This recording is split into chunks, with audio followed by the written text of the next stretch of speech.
Since 98, when we joined the European Union, we have been talking about the single market and all that. But I mean, it doesn't exist. It's a dream that has not come true. When you go to the US, you do have a single market.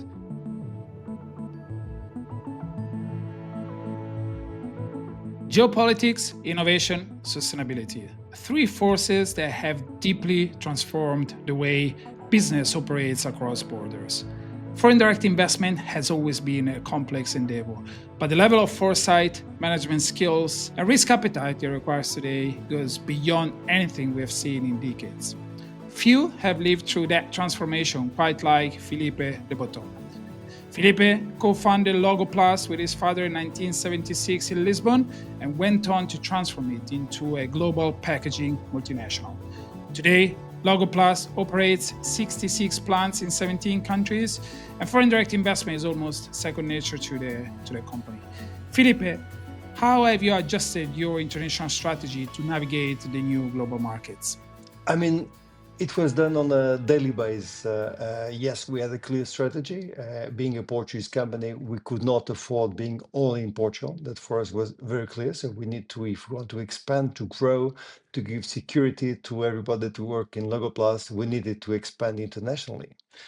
So we started with Spain, which is obvious when you have a company that is a Portuguese company, and we kept on growing. We started with Spain, France, then Brazil, which is always something that you feel a lot of sex appeal. It's a big country with a lot of opportunities.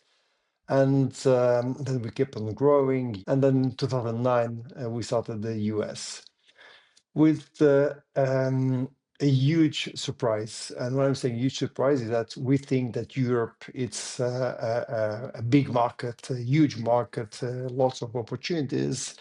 But suddenly we discovered the US, size-wise. I mean, obviously it's bigger, more inhabitants, but I mean, you could compare both markets, but it's a totally different ballgame. And being a company looking for opportunities, you realize how much you have to do in Europe to try to become competitive when you compare with US, and how much and how many and how fantastic opportunities you have for European manufacturing companies. I'm talking manufacturing, I'm not talking about services, about finance, about IT, but I mean, when you talk about manufacturing, the huge opportunities that European companies have to start growing and developing and expanding in US. So, why do you think it's easier to grow in the US than in Europe? Well, basically, because I mean, since '98, when we joined the European Union, we have been talking, and I've been talking and reading, namely in the Financial Times, about the single market and all that.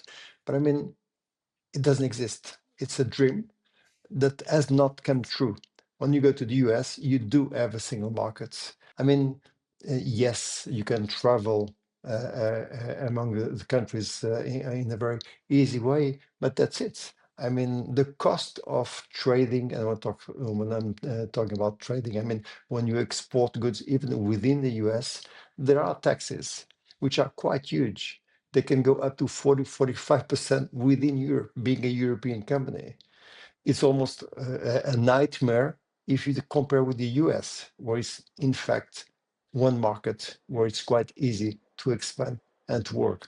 So there is, I mean, a huge opportunity for Europe to become competitive and to transform itself into what you would call a comparable market. By making it more harmonized across all the European Union. Talking about Europe, Sir Jim Ratcliffe, the CEO of Ineos, has recently said we are importing products from China made with coal as the European industry closes because it cannot afford the carbon tax. Obviously, Logoplast depends on chemical companies for the resins it deploys to produce packaging. Would you agree with this statement that the playing field is not really level in Europe versus geographies like China? I mean, we are in a new world. I think we won't come back to the past. I mean, it is a new world, it is new conditions. And obviously, we are playing in different level playing field. I mean, and we are imposing so many rules to European companies that we need to comply with. That when then we are importing products from different origins, like China that you were mentioning, we are obviously, or India, we're in a different, I mean, once again, it's a different ballgame, and cannot be competitive because we have to comply. And now I'm not saying that the other companies are not complying, but they are complying to the local rules, which are, let's put it, different than our rules. So obviously, it's not a competitive situation. So I do agree with what you're stating, or with the statement of the president of INEOS regarding that it's very tough, to not to say almost impossible, if you want to compete. But beyond tariffs themselves, things like geopolitical risks, FDI screening, and any sort of tensions related to trade and investment, how has this impacted the way you go about your growth strategy? What we define is clearly the geopolitical risks of a market. So, for instance, if you ask us to go to China, while I will be or have some influence in Logoplaste, I will say I don't want to go to China as a company. For one reason, I don't understand enough the local rules, the local culture, to feel comfortable to develop my company in China. Pretty much the same in India, with all respect. Two huge markets, fantastic markets, probably with fantastic opportunities. But I mean, I think each entrepreneur needs to understand where you see opportunities. And when I look to Europe, or when I look to North America, which are our two main, Europe as a whole, from Portugal to Ukraine, or in North America, Mexico, States and Canada, I mean, there are pretty much the sky's the limit in terms of keeping on growing. So do I need to have a flag in China or in certain countries in Africa just for the sake of? I don't think that's the correct approach. So I think we need to be very careful in terms of protecting and defending the people that work in your company, your colleagues, that they are the ones that make the company being successful. So we need to be very careful in where we want to go in order to provide them security for the future.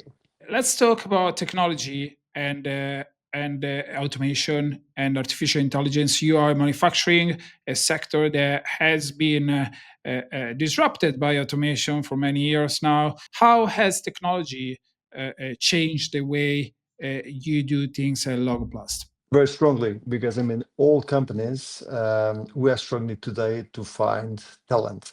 And when I'm talking talent, I'm talking about from shop floor to the top of the company. So, I mean, we live in a new world where there are different ways of behaving. So, we are struggling to find people ready to work. So, automation, and namely the use of AI, it's fundamental. I mean, any company which is not today already using tools of AI, I think they are already dead, but they were not yet notified. I mean, you need to use all the new technologies in order to keep on not only being competitive, but to survive. So fewer people on the shop floor, I guess. Does it mean that you can dedicate more resources to high value-added functions like R&D? So it's not that you can apply more resources, because in terms of innovation, in terms of rethinking, in terms of constantly questioning the way you do things, this is a daily approach that you need to behave as. And apart from that, the problem is that as you cannot find people today that use to look at you or to come to your company to work. So you need to keep on producing. So you need to adapt. And adapting today means you have to make use of the new technologies that exist in the market and that have been increasing in the last couple of, or in the last 5 to 10 years, obviously. Filipe de Botton, founder, chairman of Logoplast, thank you very much for being with us. Much appreciated. My pleasure. Thank you for the invitation. Thank you everyone for watching. You can follow the whole interview on YouTube, like and subscribe, or you can also find it on our website, fdiintelligence.com. Thank you.